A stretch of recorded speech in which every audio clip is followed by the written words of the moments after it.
నేను మలగూరు హిందూపురం నియోజకవర్గం మలగూరు నుంచి వచ్చినాను. అన్నగారు మాకు చాలా పరిచయం, చిన్నప్పటి నుంచి కూడా మా ఊరికి వచ్చేవాళ్ళు. శంకరప్ప అని మా చిన్నాన్న వాళ్ళు.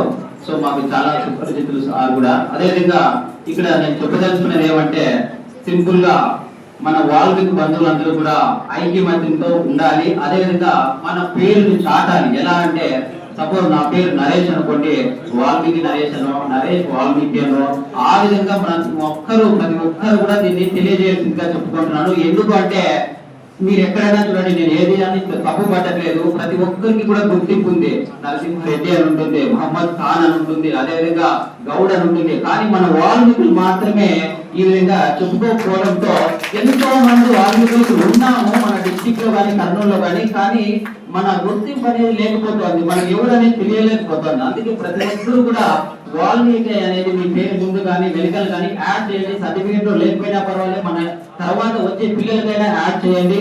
అదేవిధంగా ఇప్పటి నుంచి కూడా అందరూ కూడా ఆ విధంగానే చెప్పుకోండి. సో ఇది చాలా గర్వించదగ్గ విషయము. నేను చాలా సంతోషంగా ఉన్నాను. ఇక్కడ అంతా మన కుటుంబ సభ్యుల్లాగా వచ్చి ఇక్కడ ఈ కార్యక్రమాన్ని చేసినందుకు, అదేవిధంగా మన అఖిలపన్న గారికి కూడా ప్రత్యేక ధన్యవాదాలు. ఈ అవకాశాన్ని కల్పించినందుకు చాలా ధన్యవాదాలు సార్.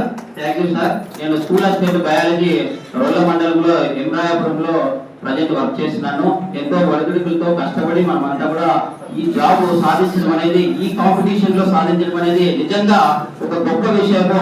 మన పీసీఏలు అనేది చాలా మంది ఉన్నారు ఈ అనంతపురం డిస్ట్రిక్ట్ లో, అయినా కూడా మనం అంతా కూడా నిలదొక్కుని జాబ్ కొట్టడం అనేది చాలా గ్రేటు.